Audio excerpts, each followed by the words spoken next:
السلام علیکم۔ حکیم غلام مسعود صابری المخدوم دعا خانہ، فون نمبر 030096552565۔ جی، رسولیوں کے کامیاب علاج کے لیے آپ کو پتہ ہے جو بے اولادی کے آج کل زیادہ کیس ہوئے ہیں، وہ اندر سسٹ ہوتی ہیں، لیڈیز میں رسولیاں ہوتی ہیں، پانی کی تھیلیاں ہوتی ہیں، جس وجہ سے وہ کنسیو نہیں کر پا رہی ہوتی، جس وجہ سے ان کے امیدواری نہیں ہو رہی ہوتی۔ تو اس کے لیے یہ کامیاب دوا ہے، بہت ہی اعلیٰ، بہت ہی شاندار ہے۔ طریقہ کار دیکھ لیں، 1 کلو تک رسولی ہوگی نا، 1 کلو تک رسولی ہوگی، وہ بھی اس سے آہستہ آہستہ ریموو ہو جائے گی 3 سے 4 ماہ میں۔ اور اگر چھوٹا سائز ہے، اکثر عورتوں میں چھوٹا سائز ہوتا ہے، وہ صرف 21 دن میں کور ہو جاتی ہے۔ کرنا کیا ہے، ریوند کھتائی لینی ہے 10 تولے، اس کو تھوڑا تھوڑا کوٹ کے 1 کلو پانی میں ڈال دینا ہے۔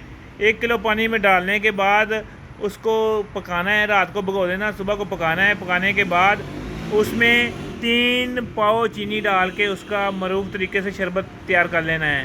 خوراک کتنی ہے؟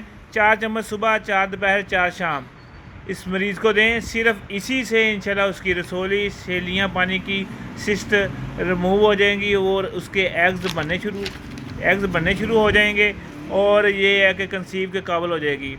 ہوتا کیا ہے کہ جب اندر تھیلیاں ہوتی ہیں تو میاں بیوی جب ملتے ہیں تو وہ رطوبات میاں کے اندر چلے جاتی ہیں، جس سے اس میں پس وغیرہ بہت زیادہ بڑھنی شروع ہو جاتی ہے، جس سے وہ ایزوسپرمیا کا شکار ہو جاتا ہے۔ تو یہ ہے کہ اس کو مد نظر رکھیں۔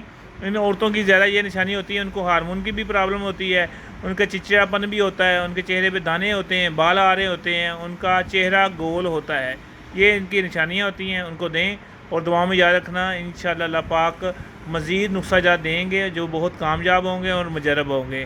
اگر کسی کے پاس یہ سیرپ نہ بنا سکے تو وہ ہمارے پاس تیار ہوتا ہے، ہم سیرپ ان کو بھیج دیں گے۔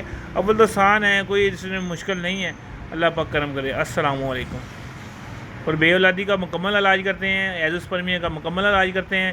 جو علاج کرانا چاہتے ہیں، جن کے عزیز ہے گھروں میں ناچاکی وغیرہ ہو جاتی ہے، بہت زیادہ مسائل بن جاتے ہیں صرف اولاد کے نہ ہونے کی وجہ سے، ان کا ہم مکمل علاج کرتے ہیں۔ اللہ پاک کا کرم ہے، پیسے بھی ہم آدھے پہلے لیتے ہیں، آدھے بعد میں لیتے ہیں، تاکہ لوگ مایوس نہ ہوں۔ اللہ پاک کرم ضرور کریں گے۔ السلام علیکم۔